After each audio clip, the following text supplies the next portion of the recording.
काठमाडौँ जिल्ला अदालतमा विगत 2083 जेठको 27 गतेदेखि हेर्दैमा रही माननीय न्यायाधीश श्री तेजबहादुर खड्काजीको इजलासबाट आज कसुर ठहर आदेश भएको ठगी सङ्गठित अपराध लिखित कृत्य राज्य विरुद्धको कसुर र यो चाहिँ संयुक्त एकीकृत कसुरको मुद्दा आज कसुर ठहर भएको छ। माननीय न्यायाधीश तेजबहादुर खड्काज्यूको इजलासबाट कसुर ठहर भएको मुद्दामा 3वटा लगाउका मुद्दा समेत सामेल रहेको थिए।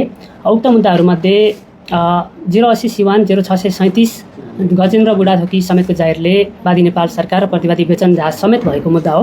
यो मुद्दामा प्रतिवादी बेचन झालाई ठगीको उद्योगतर्फ कसुर ठहर र अन्य मुद्दामा चाहिँ सफाई हुने गरी कसुर ठहर भएको अवस्था छ भने अर्को लगाउको मुद्दा 079 सिवान 2271 जुन मुख्य मुद्दा हो, जसमा 30 जना प्रतिवादी रहेका थिए र 30 जना प्रतिवादी मध्येका फरार प्रतिवादीहरू अशोक पोखरेल, धीरेन राई, दीपा मगाई, निरज राई, राजेश अर्याल, मोहनराज राई, विनिता सामदेन लिम्बू, सुनिल बुढाथोकीको हकमा उहाँहरू फरार रहनुभएका कारणले उहाँहरूको हकमा मुलतवीमा राख्ने आदेश भएको छ।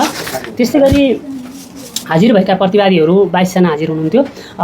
त्यो 22 जना प्रतिवादीहरूमध्ये कृत्यतर्फको कसुरमा प्रतिवादी टेक्ना रिजाललाई परिचय पत्र कृत्यतर्फ कसुर ठहर भएको छ। त्यस्तै गरी प्रतिवादीहरू केशव दुलाल र सानु भण्डारीको हकमा परिचय पत्र कृत्य तथा पन्थी कार्यदलको प्रतिवेदन कृत्यतर्फको कसुर ठहर भएको अवस्था छ। त्यस्तै गरी राज्य विरुद्धको कसुर ठगी र सङ्गठित अपराधतर्फको कसुरमा प्रतिवादीहरू केशव दुलाल, इन्द्रजित राई, सानु भण्डारी, गोविन्द कुमार चौधरी, सागर राई, आङटावा शेर्पा, सन्देश शर्मा, टेकनारायण पाण्डे, टोपबहादुर रायमाझीलाई राज्य विरुद्ध कसुर ठगी र सङ्गठित अपराधतर्फको कसुरमा कसुर ठहर भएको अवस्था छ।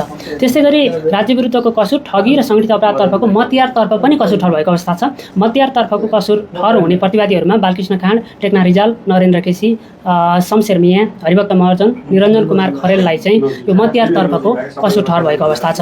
त्यस्तै गरी प्रस्तुत मुद्दा अर्थात् लिखित कृत्य राज्य विरुद्धको कसुर ठगी र सङ्गठित अपराधको मतियारतर्फको कसुरमा सफाई पाउने प्रतिवादीहरूमा रामशरण केसी, टङ्क कुमार गुरुङ, सन्दीप रायमाझी, प्रतीक थापा, लक्ष्मी महर्जन, केशव तुलाधर, आशिष बुढाथोकी हुनुहुन्छ। र लगाउको मुद्दा 080 सिवान 9425 को मुद्दा पनि यसै साथ आज कसुर ठहर भएको अवस्था छ। धन्यवाद। अब यो कसुर चाहिँ कहिले भनेको सजाय चाहिँ कहिले हुन्छ? सजाय निर्धारण चाहिँ असारको 29 गते सजाय निर्धारणको अर्को पेशी चढ्छ। त्यो पेशीमा चाहिँ यसको फाइनल फैसला हुन्छ। फरार प्रतिवादीको चाहिँ के हो? फरार प्रतिवादीको हकमा मुलतवीमा रहेको अवस्था छ। पछि मुलतवी जागेपछि उहाँहरूको हकमा फेरि चाहिँ तपाईँको साबिक फैसला हुने अवस्था छ। उहाँहरू बयान गर्न आउनुहुन्छ। बयान गर्न आएपछि उहाँहरूको बयान प्लस उहाँको हकमा चाहिँ त्यसको मुद्दा फेरि जागेर चाहिँ अरू प्रतिवादी सरह नै इजलासबाट फैसला हुने अवस्था हुन्छ। सजाय निर्धारणको लागि फेरि सुनवाई हुन्छ, फेरि बहस हुन सक्छ।